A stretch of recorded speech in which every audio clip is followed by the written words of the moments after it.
Hello and welcome to today's episode on a perfect podcast. With me today is a very accomplished, well-rounded woman, I like to say. I think I just have to read your bio because I feel I might, leave one or two things. So I'm with Mercy Nyamanindi Kwaramba, who hails from beautiful Zimbabwe. She's an accomplished author with a master's in business administration, MBA, from Cardiff University, UK, along with a Bachelor of Arts in Health Sciences, Social Services, specializing in psychological counseling, and a Bachelor of Business Administration. With 24 years of multinational work experience, she is passionate about making a difference in people's lives. Mercy also is a proud mother of two boys, and her latest book emphasizes the power of healing and resilience after loss, celebrating the beauty of life. So today we are going to discuss, or at least just know a few nuggets from her new book.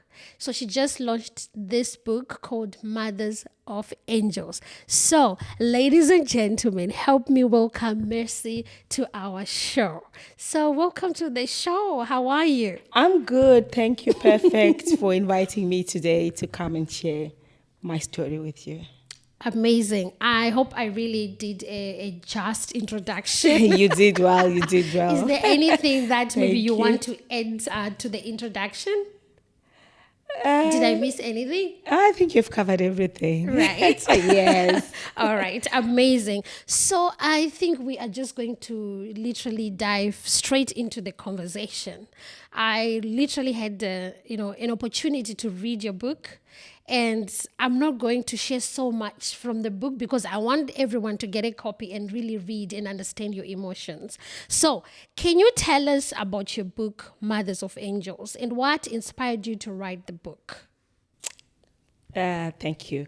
So, Mothers of Angels is a book that explores a deeply personal and profound journey of dealing with the loss of a child. This is my personal story. I experienced this in my life. When I did, this is one thing that I felt I had to do. Why I wanted to do that is during my loss, the people who helped me better were the other mothers of angels, my friends who had previously lost their children. So they helped me in such a way that I felt I had to give back to other mothers going through the same experience. Wow, what a selfless act, I would say, because, for me, I would say if, or maybe at some point in my life I go through that, I feel like this is like a manual that I have now. And I really thank you for writing such a, amazing book. I think, we will definitely go deeper as we go on with our conversation. But for now, I wanted to know, how did you manage to balance your book writing, being a mother, being a wife, being a sister, being a friend? We are living here in the diaspora and our schedules are crazy. How did you manage to balance this? Wow. Writing the book was both rewarding and challenging, I would say, because I have a full-time job as well. So my writing had to come during my personal time, which is family time and maybe social time as well. But I think one good thing that I would say, I believe one of my strongest strength is time management. I had to manage my time effectively, find time to write. And also I think dedication played a role because I really wanted to do this.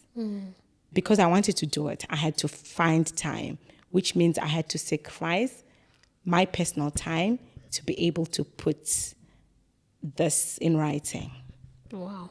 And, they always say, like, once you put your mind to do something, you really have to do it. But it's never that easy, because so many, like, just think about it. When you start a new year, everyone has resolutions, but check in after a month, some people, they've already, dropped down from their goals, and, they lose focus. So it's really, I would say, it's really inspiring to see that despite all of this, you still managed to write this. Because I remember you were doing your MBA as well. And like I think it was last year? I graduated last year, yes. Exactly. And I'm like, oh, how do you manage this? You are a superwoman. Not really. To a certain extent, people think I'm a workaholic because I always want to work, all the time. I'm trying all the time to be doing something. I'm one person who cannot just sit idle, relax. I'm actually working on it because I know it's not a good thing. But to a certain extent, then it helps me achieve whatever I'll be wanting to achieve. Yeah, it's good to see women who are like boss ladies and, getting it and kicking it out there. So yeah, that's amazing. So now, still on the book itself, I wanted to understand, like, how did you manage to come up with this name, Mothers of Angels?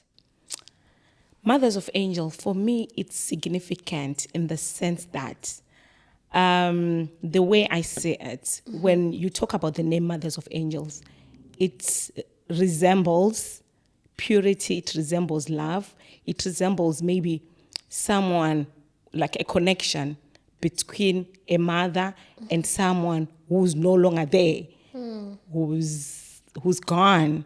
So why I came up with this name is I wanted this book to connect with those mothers who have experienced the same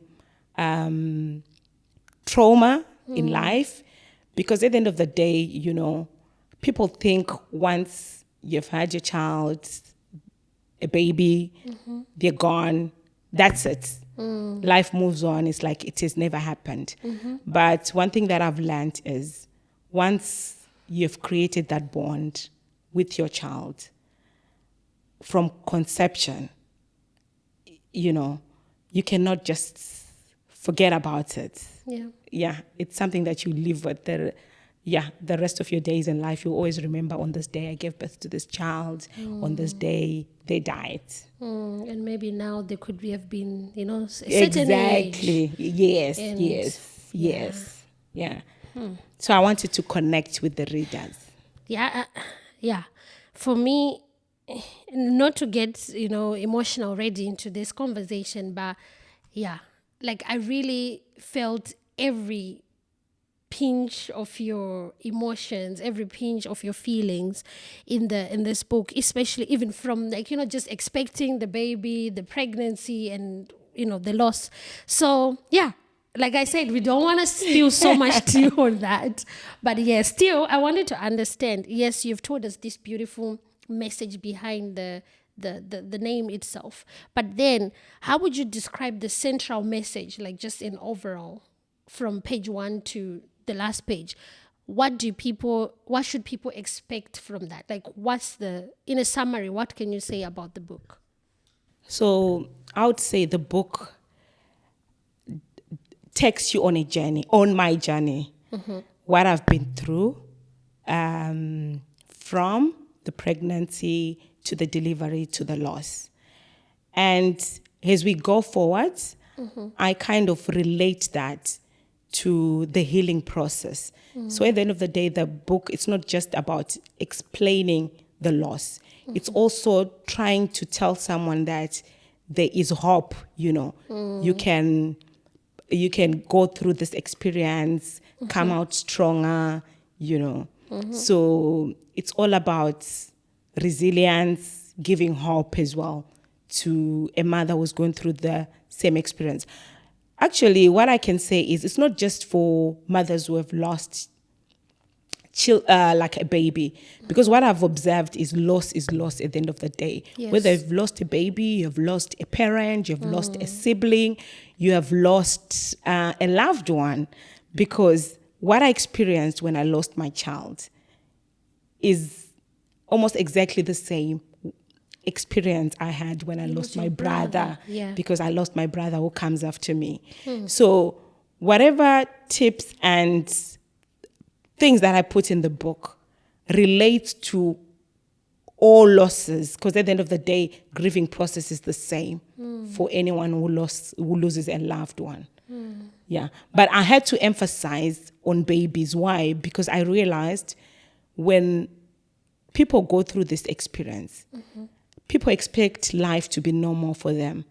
I've heard people say comments like, it was just a baby. You will have another one. They don't understand the impact and the effect it has on a parent. Yes. So, for example, if you're a working person, they expect you to go to work the next day.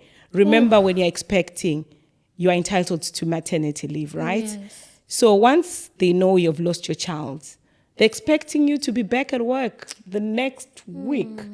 So for everyone, it's like it's a case closed. But imagine what that person goes through, in their mind. And most of them, they don't then deal with the loss because of fear of being judged and fear of people thinking you're weak. You're So not you have strong to enough. pretend to be You have to be strong. pretend to be strong. So what I've observed, what really made me also do this is what I've observed is so many people suffer in silence. And so many women I've talked, I have friends, I have people that I know.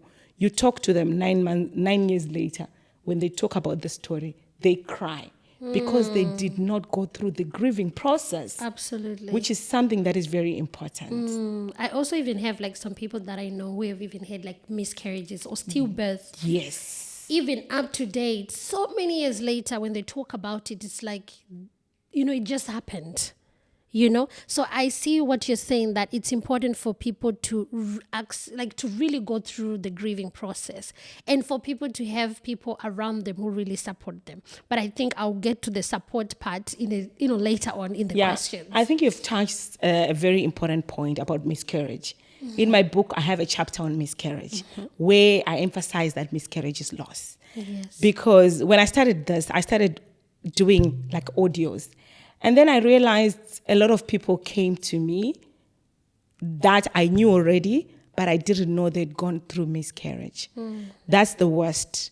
Because at least for a child, you see that this person was pregnant, they'd conceived, they've lost the child. For miscarriage, normally it happens when not most people would have noticed and realized.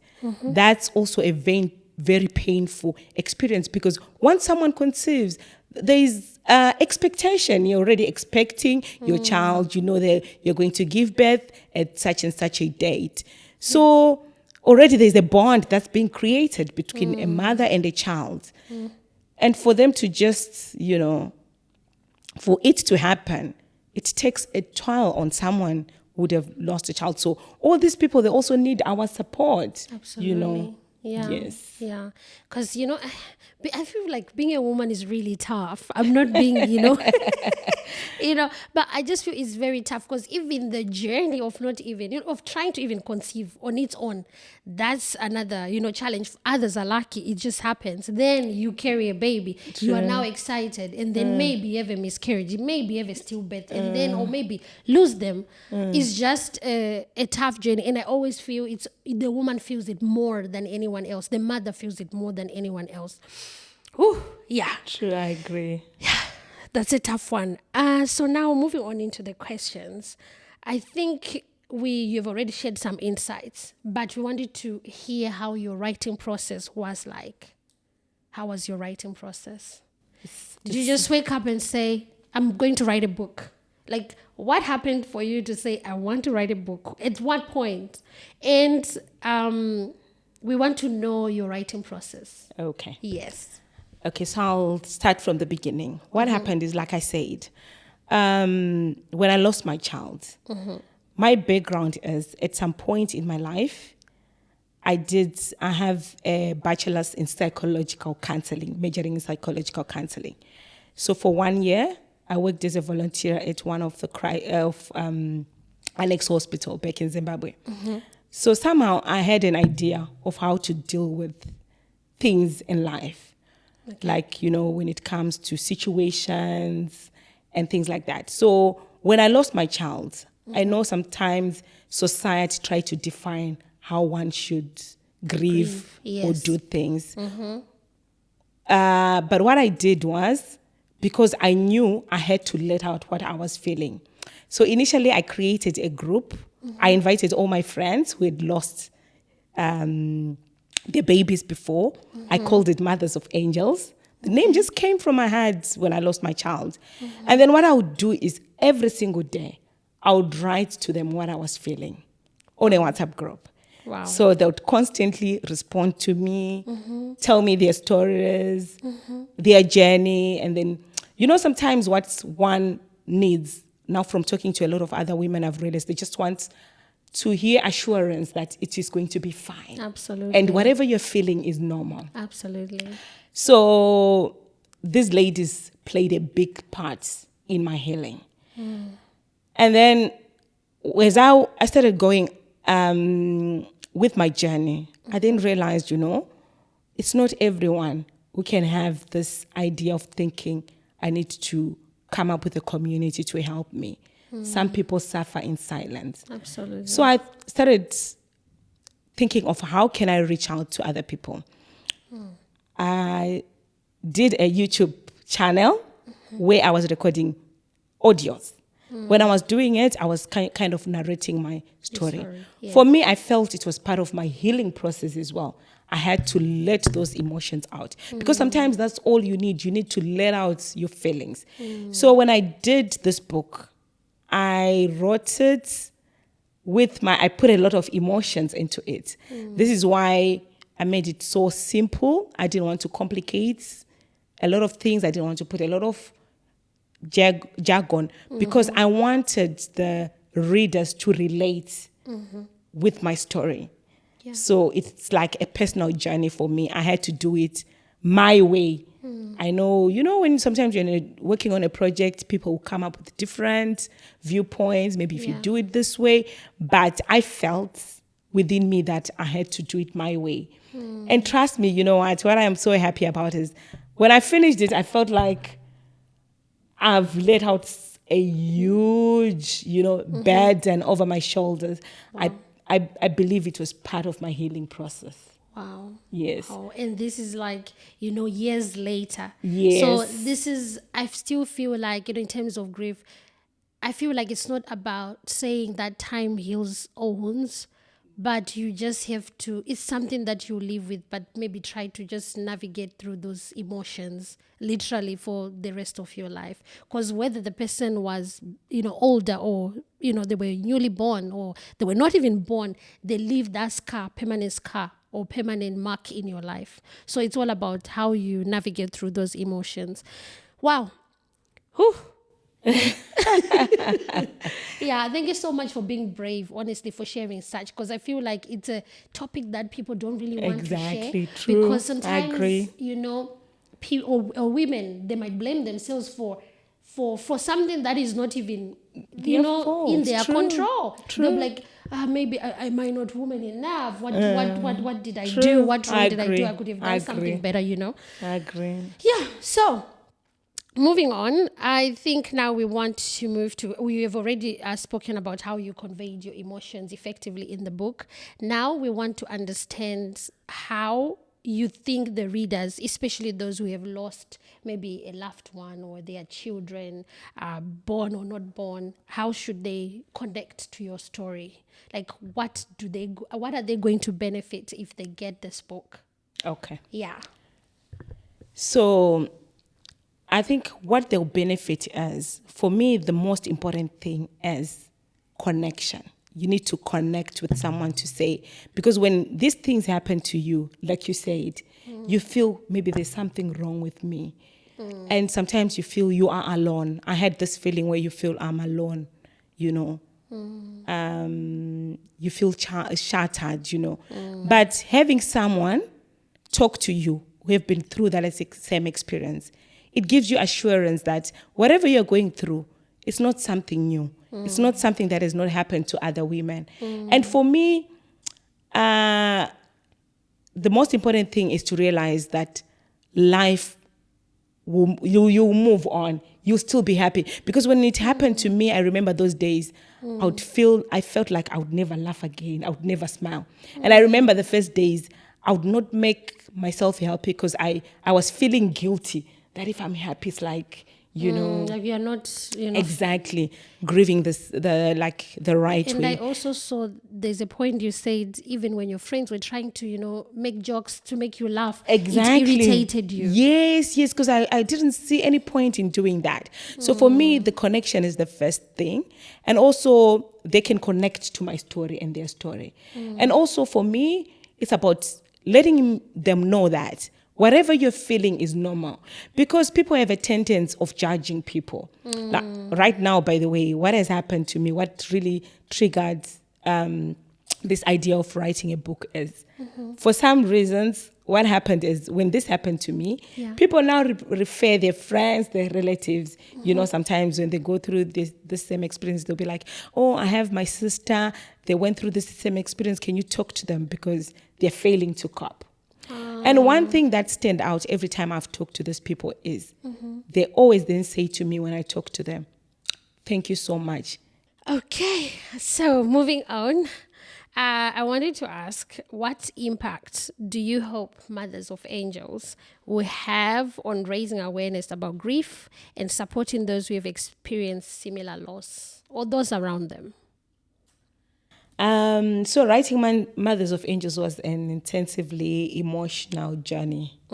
And my hope is those people who will be reading the book will find solace, understanding, and hope as they connect with the book. Because sometimes grief is an isolating experience. You feel you are alone in that experience. So me sharing my story, I believe it gives hope to another person going through the same experience that, there's hope that life will be normal again. Yeah. You get through whatever you'll be feeling at that particular time. Yeah. Yes. Yeah, it's a manual, guys. Like I said, I still don't want to just to spit any tea, just because for me, I feel like if I go through what you went through, I don't know how I will even handle that. That's a difficult situation, but really just having this book, I think it will help me navigate this. And I was telling my husband that I think I need to get a few friends because I also, even by the way, I have a sister who had a stillbirth, and a few months ago she experienced a miscarriage at 6 months. Oh, shame. Yeah. So for me, I think this book, you're right, you've brought a very important point. So definitely I don't wish this to happen to anyone. So it won't happen to you. I can, trust me. Yeah. But then you see, the way I wrote the book, it's not just for the person experiencing the tragedy. It's for other people around them to be able to understand what a person goes through when they lose a loved one. It will help you understand how to help them, because you see towards the end I write about strategies of helping someone who would have lost a child. Yes. It's very important to know what to say, what not to say to that person. It's very important. And also it's important to understand how to handle them. Because if you've not been through that experience, it's not easy. So I believe this book is not just for a person who has lost a child. It's for people around us, because these things, I know some people might think, I'm crazy writing this book. I'm crazy putting my story out there. But believe me, these things, they happen on a daily basis to a sister, to a mother, To a colleague. to an auntie. People around us, these things, they happen. Loss is inevitable. Correct. As long as we are alive, it happens. It's part of the process. So because of that, it's important to understand. So you might have not lost a child or a loved one, but when you read it, it's important for you to connect with the person going through that experience. Yeah, Yeah, definitely. And is this your first book, by the way? I should have asked this earlier, but well, is this your first book, and are you planning on writing more books? Yes, this is my first book, which was inspired by my personal story, personal experience. So now I've started working on my second book. Wow. Yes, it should be out before end of this year. What? Yes. You have to come back to this podcast I and we will talk come. about it. With this one, I'll come as well because it's a personal experience again. Oh, wow. Yeah, yes. So personally, I believe in self-help books because experience is the best teacher, Hearing a story from someone who would have gone through that experience. For me, personally, this is how I view it. It makes sense. Yeah. And it's easy to connect with that person. Yes, so this is why I'm trying to write books that are more or less the same self-help books. So I'm working on another one. Definitely it should be out before end of this year. Wow, amazing. I wish you, many, many more successful years of writing Thank so you. many books. Thank you. All Thank right. you. So, how did your family now, then, and your friends, like, how did they manage to support you? Were they really supportive? Because, sometimes, yes, they might do everything that they can, but then it's not exactly, to you, you'd be like, irritated maybe by their help or how they're helping you. So how was that support system for you from your loved ones? During the process. Correct. Yes, during the process. Yeah, I think they did, like I said, they did the best that they could have done. But personally, how I look at it, when someone loses a loved one, when it's grief, I think the most important person is the one going through the experience. Because you have to have the strength and the willpower to go through the process, to heal. It's all about you more than the person next to you. The other people, yes, they'll be there to support you, mostly to listen. And maybe if there's anything that needs to be done, maybe physical help to help you do A, B, C, D, run errands for you. That's the best that they can do. But when it comes to emotionally, there is not much that they can do. Maybe they can also pray for you, pray for your healing, for you to be comforted. So I think for me, this is where my family and my friends, came in to support. I'm actually grateful because I had people who were always available. I remember that time I had friends would come to my house every single day just to come and be there with me. For some few hours, they had to let go, Of so many things. Exactly, just to be there for me. And I'll forever be grateful for that. It's important to have a supporting circle. True, even though maybe sometimes they don't know what to say to Exactly. you, but maybe just their presence, True. it just shows that we care, but maybe we can't say so much because we don't want to hurt your feelings Exactly. and things like that. Actually, it's better that way. I always feel if you don't know what to say, it's better not to say anything. Because words once said, you cannot take them back. Absolutely. Because I remember that people have said things to me that I was like, why? How can you say to someone, it was only a baby?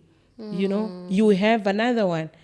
I remember someone even say to me, at least you still have a husband. You can have another one. Like, seriously, you cannot replace a lost child. So this is one mistake that people think, that when you have another one, you get over it. You can't replace another child with another. That one is gone, but they'll always be part of you because you gave birth. Like, for example, I'm C-section. So I had 3 scissors. So I still have that, that scar. It's always going to be there to remind me. And, I always say to people, when people ask me, how many kids do you have? I tell them I have 3. 2 alive and 1 in heaven, because I carried that child 9 months. I gave birth to her. She's an angel in heaven. And I can imagine now you healing after the loss.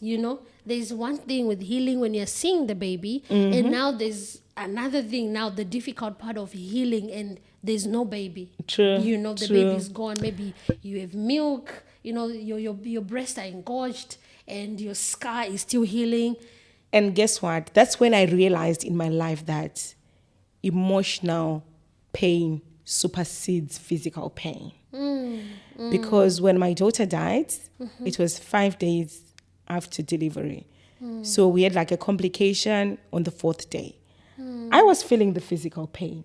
But when whatever happened, I completely forgot that I had a C-section. You know, it's like the physical pain like just was disappeared. numb. Yeah. It was numb because what I was feeling was more internal, like the emotional pain was too much for me. So this is when I realized that emotional pain is very dangerous and it's serious. That's why I always advise people that I'm an advocate that when you feel something emotionally, it's important to seek help. Absolutely. Because without help, you can go crazy. Yeah, depression is real. Depression is real. I noticed it. I told you one year I worked in a psychiatric hospital. You have no idea the issues that you used to deal with. Every single day people would come, different stories. And it's unfortunate sometimes when people get to that point, it will be too late because they would not. Our society help. sometimes, it doesn't really encourage, what is therapy? Things like that, depression, just deal with your emotions. Like, things like that. We always kind of turn a blind eye to people's real emotions and some, which is unfortunate. But I'm glad that, at least you are raising awareness and inspiring people to speak up and people to embrace, whatever situation that life presents to them, but then still, go through your emotions, but at least you have other people who have gone through that, learn from them. Of course, it's a permanent sky to never go away, but you can move on with your life. Okay, moving on. So we have a couple of questions. So we still have a couple of questions, so please be patient. Okay, so what would you like to say about jaundice? I read and then I got to know that your beautiful daughter, she had this jaundice. So what is it? Someone might be like, what is that? And yeah, so if you can raise awareness around that, like what's kind of happened without saying so much. Okay. So, because you want people to read the book by themselves. Okay. Yes. So apparently, for me, I was ignorant of jaundice, by the way, until it happened to my daughter. So what I then came to realize, it's a common sickness that happens with newborn babies. Even adults, sometimes they have jaundice. But what's important is for it to be recognized early and get the treatment early. Once you delay, I believe it has complications, which, for example, in my daughter's case, she then had to die because if it had been discovered early, maybe treatment would have been, she would have gotten the right treatment. But when they started treating her, it was too late. Yes, so it's important to be aware of these things, that jaundice is there for kids. And also it's important to understand the symptoms, Like for me, I was ignorant, to be honest, to an extent that, so what happened is when we just discovered that she had jaundice, my late brother had a daughter like 6 months before. And she was more, because they say you look yellow, you have this yellow. So she had more yellow than my daughter. So we're like, okay, it's okay. There's hope here. There's hope, it's not a big deal. We thought it was literally not a big deal because she had worse jaundice, but it's not in how it looks. It's internal, the jaundice. So what I understood is once you know someone is jaundice, immediately they need to be tested to see the level, because there are levels. So my daughter's level was much higher. And also they say for some kids, even if they survive, they'll be like effects, Most of them, they get sick because it affects, that's what the pediatrician told me. It affects the brain, it affects a lot of things. Okay. So yeah, it's there, it's real. We just need to, awareness is very important. I believe, like it's important to research these things to understand, not to be ignorant, so that whatever you come across, whatever you face in life, at least you are equipped, you know how to handle such situations. Yeah, that's very important information, really. And I hope people really take note of this. Because like me, I just know of it. Like, you just, if the baby's yellow, I didn't even know that you have to do like tests and really see, if the levels are, how the levels are. Yeah. True. Okay, so now moving on. In your words, or what are your words of encouragement to other single moms? Because you are married, you went through this, you have a spouse, what of those single moms who go through this alone?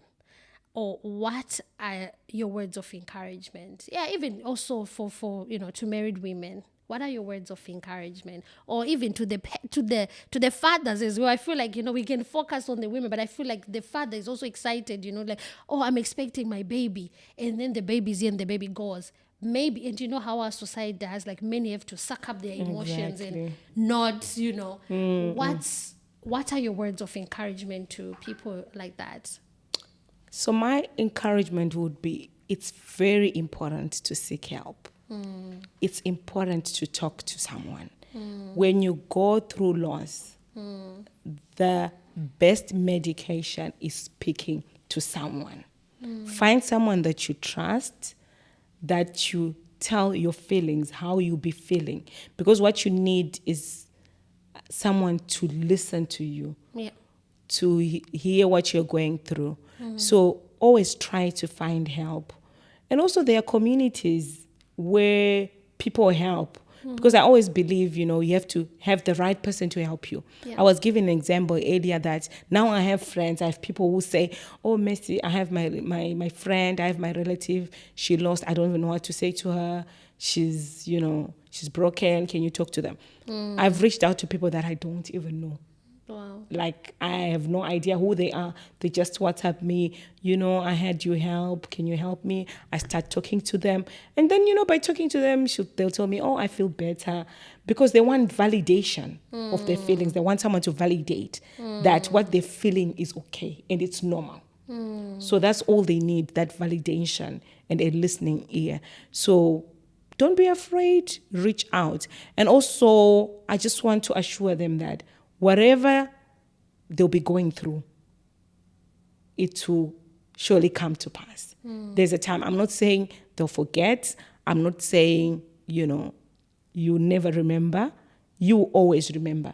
But the feeling, whatever you're feeling at that particular time, it will it will get better. You'll be normal again. Like for me, sometimes there are times when actually, there are days when I actually forget about it. I don't think about it. Yeah. But there's a time when every single day I would constantly think about it.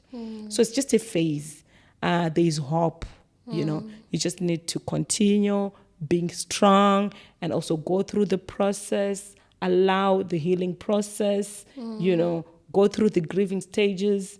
It's normal. You get over it. It will be fine. And reach out. That's the most important thing. Yeah. Yes. Thank you so much for being an important voice and an advocate in this. And you see, you're even taking an extra mile, of talking to people that you don't even, know, and helping them to be strong again and, manage to go through such experiences.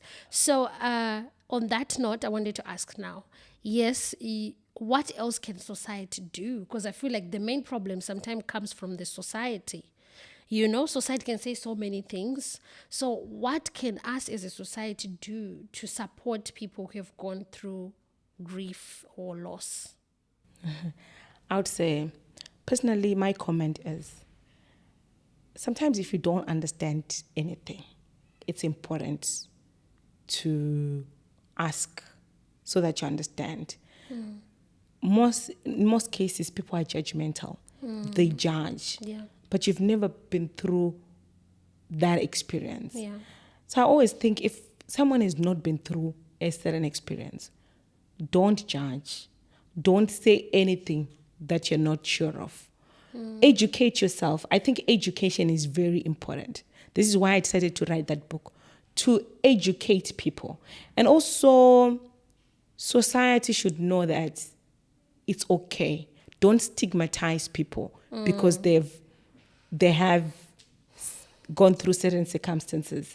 At the end of the day, no one applies for those things to happen to them. It's life.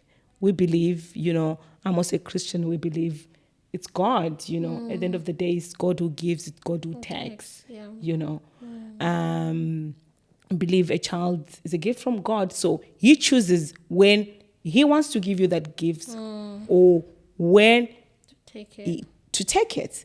We don't understand these things. Maybe one day in life, not in this life, we'll be able to understand. Yeah. So because we don't understand, it's not up to us to judge people.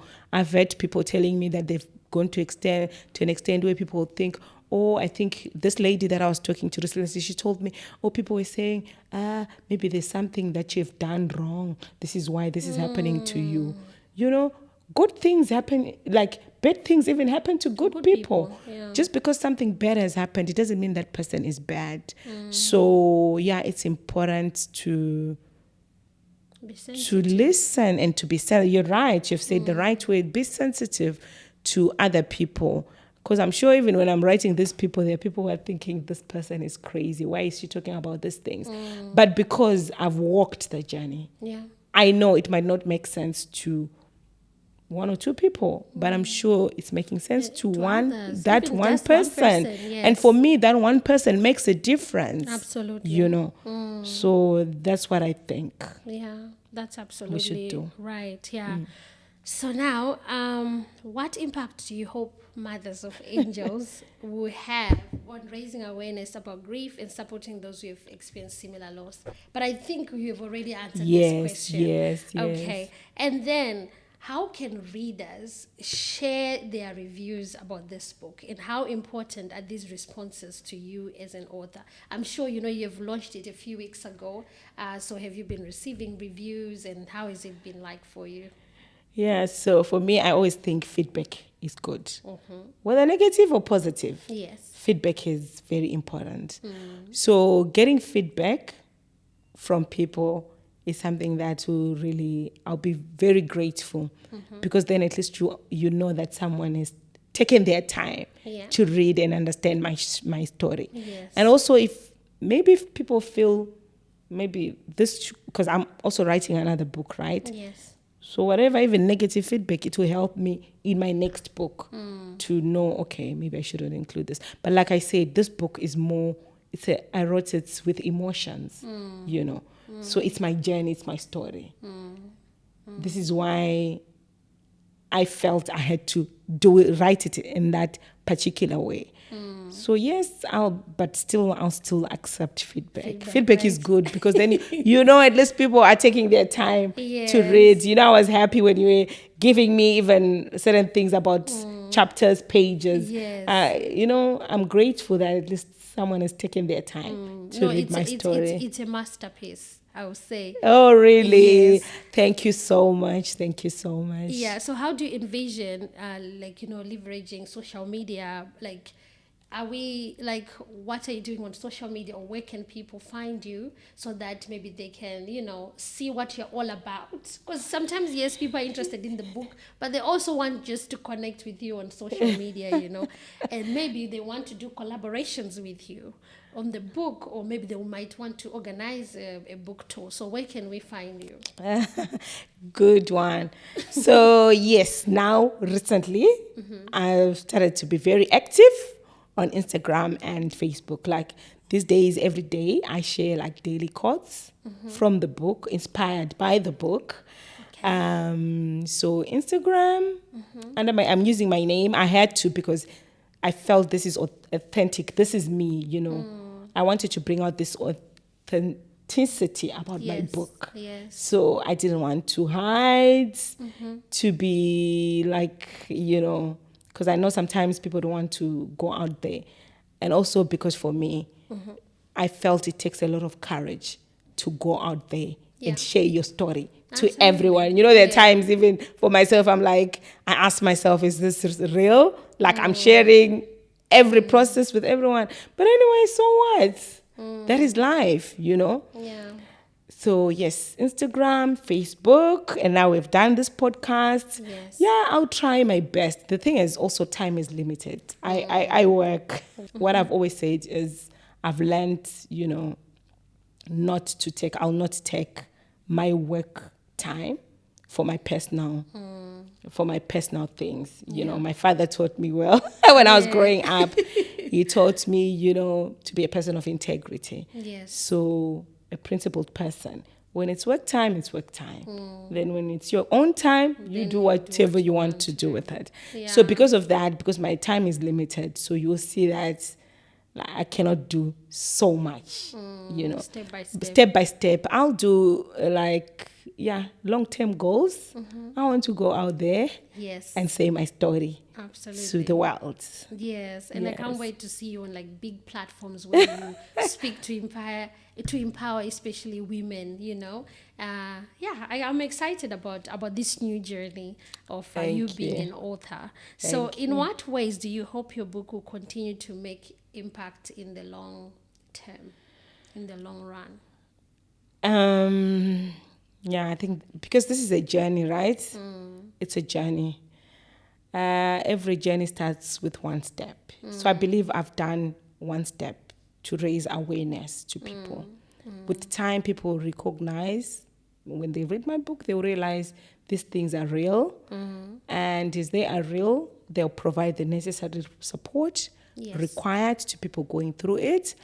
And to those in those situations, they'll have hope, that whatever they'll be feeling is normal and it will also come to an end. Yeah. So I believe it has an impact for generations to come, because these things, they happen every day. Yes.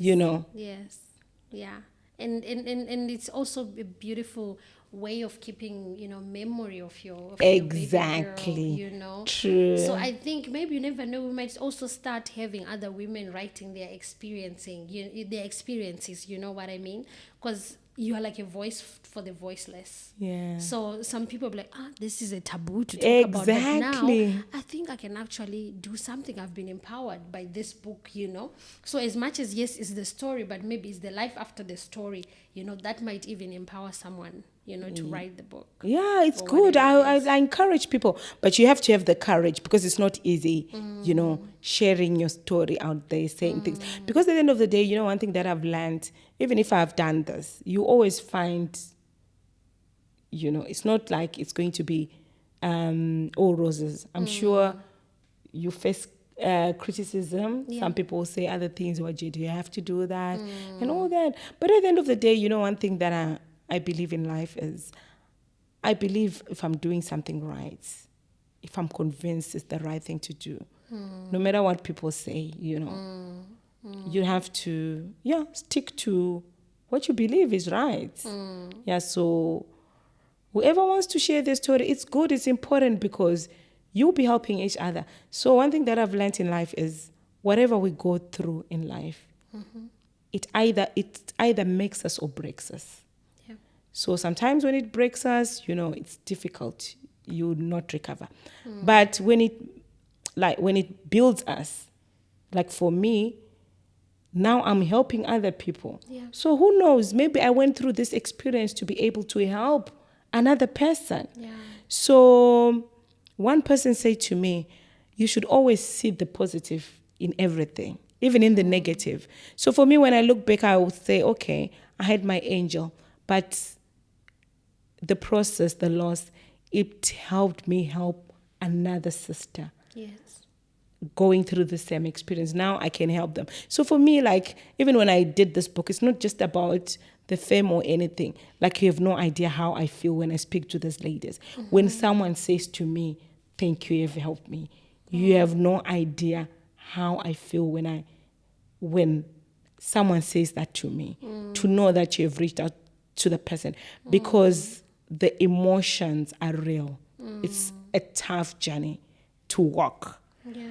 So having someone helping you, for me, I believe it makes a big difference. Yeah. Yes. Yeah. Don't get emotional. Yes.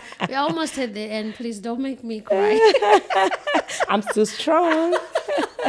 I'm still strong. Yeah, wow, you are very strong. I think, thank you so much for coming on the show and sharing this story. But before you go, I want you to tell the viewers where they can get this book, this copy. So Where this can they get a book, copy? Yeah. on my website, you go to shop.pacman-Mothers of Angels.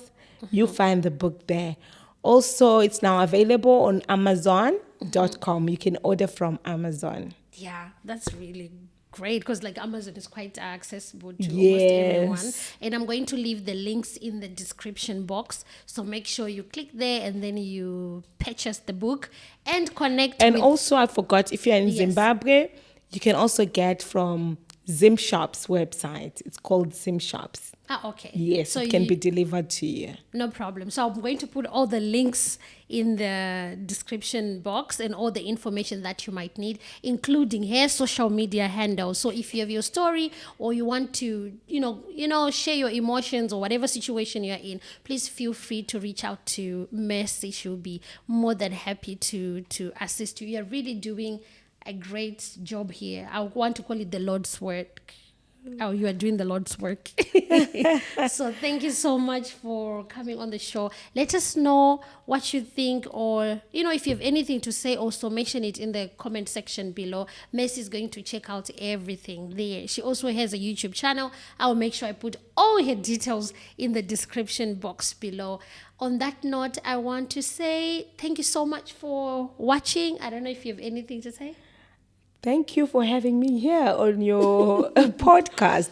And also thank you, everyone, for listening and watching. Yeah. Until next time, we are definitely going to have Mess again when she launches her second book. So until next time, bye. Bye.